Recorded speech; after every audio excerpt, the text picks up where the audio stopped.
Majelis Hakim Pengadilan Tindak Pidana Korupsi Jakarta menolak eksepsi terdakwa kasus korupsi mantan Ketua Mahkamah Konstitusi Akil Muchtar.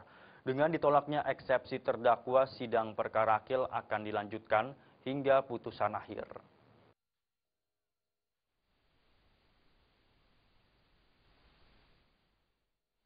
Keputusan tersebut dibacakan Ketua Majelis Hakim Suwidya dalam sidang dengan agenda keputusan setelah Kamis malam. Majelis berpendapat eksepsi yang diajukan terdakwa dan tim penasehat hukumnya tidak cukup alasan untuk diterima. Majelis Hakim memutuskan untuk memeriksa dan mengadili perkara pidana Akil dilanjutkan hingga putusan akhir. Karenanya, eksepsi para penasihat hukum terdakwa tersebut harus dinyatakan tidak dapat diterima.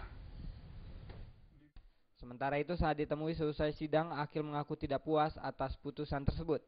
Akil beralasan pertimbangan Majelis Hakim tidak menjawab eksepsi yang diajukan. Akil juga meminta Majelis Hakim menggunakan pembuktian terbalik dalam kasus gratifikasi dan tindak pidana pencucian uang yang dituduhkan kepadanya. Soal putusan tadi, ya tentu kalau tanya puas, saya nggak puas lah kan gitu. Karena pertimbangan hukumnya tidak menjawab eksepsi saya yang terdahulu. Itu aja ya. Kalau pembuktian terbalik Pak Akil siapa Akil besok? Oh siap lah, justru saya yang mengingatkan hakim tadi kan. Nah, Pak Akil yakin pembuktian terbalik itu akan memenangkan perkara Pak Akil? Iya yakin lah. Ya kan, saya bukan koruptor. Masa saya dari tahun 2002 korupsi baru sekarang ketahuannya, enak aja. Ya nantilah. Pembuktian terbalik itu bukan cuma saksi, alat bukti dari saya kan harus saya buktikan juga. Kan gitu. Dengan keputusan tersebut, maka sidang kasus korupsi dengan terdakwa Akil Muchtar akan diteruskan hingga putusan akhir. Sidang berikutnya diagendakan berlangsung Senin pekan depan dengan agenda pemeriksaan saksi-saksi. Dari Jakarta, Eko Yulianto melaporkan. Kejaksaan Negeri Koba melayangkan surat hak jawabnya terkait pemberitaan pada tanggal 7 Maret 2014 lalu tentang beredarnya video mesum yang menyebutkan pemerannya merupakan oknum jaksa di Kejaksaan Negeri Koba. Kepala Kejari Koba Amartoni menegaskan pemeran video porno itu bukan oknum jaksa di Kejari Koba.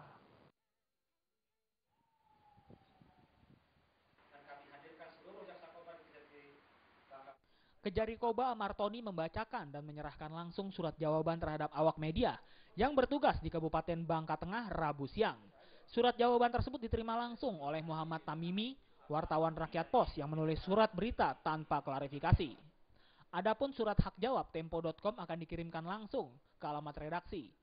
Kepala Kejari Koba dalam kesempatan tersebut menyatakan pihaknya menyayangkan pemberitaan yang mengaitkan video porno tersebut dengan Kejaksaan Negeri Koba. Pihaknya meminta kepada awak media untuk menyajikan berita secara berimbang karena dikhawatirkan masih banyak masyarakat yang membaca judul berita tanpa membaca isinya, sehingga dapat merusak nama baik Kejaksaan Negeri Koba. Berdasarkan hasil penyelidikan, pemeran pria dalam video porno tersebut bukanlah oknum jaksa. Menanggapi ya, berita yang beredar mulai di tanggal 7 Maret ya, hari Jumat ya. Jadi di sini kami sengaja mengutamakan karena setelah ada isu atau diberitakannya di situs online maupun media cetak, langsung di situ kan tertulis bahwa nama oknum Kejari Koba.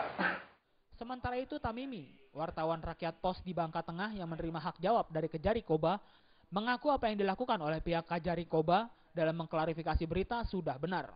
Hak jawab adalah hak instansi atau subjek berita mengklarifikasi pemberitaan yang salah, sehingga kesalahan pemberitaan bisa diperbaiki dengan pemberitaan lanjutan.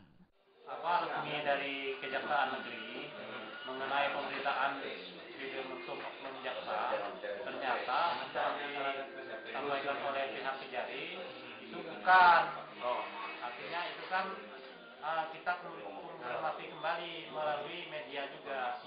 Itu kan hak jawab kita rilis ya, hak jawab dari Kejari atau kita publikasi kembali.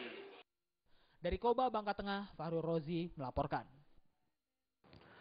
Tidak hanya Pangkalan Udara Suwondo Medan yang membantu pencarian pesawat Malaysia Airlines MH370, TNI Angkatan Udara Skuadron Udara 5 dari Lanut Sultan Hasanuddin Makassar juga membantu pencarian dengan mengirim satu pesawat pengintai Boeing 737.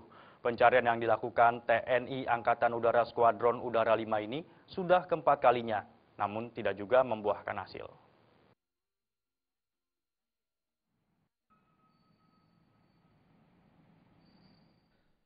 Pesawat pengintai Boeing 737 kembali dikirim untuk melakukan patroli pencarian pesawat Malaysia Airlines Boeing 777-200 MH370 yang hilang dalam penerbangan dari Kuala Lumpur, Malaysia menuju Beijing, Cina pada 8 Maret lalu. Pesawat pengintai TNI Angkatan Udara ini diberangkatkan dari Skadron Udara 5 Lanut Sultan Hasanuddin Kamis pagi dengan 14 kru pesawat menuju Lanut Halim Perdana Kusuma. Untuk selanjutnya menunggu koordinasi untuk melakukan pencarian pesawat Malaysia Airlines.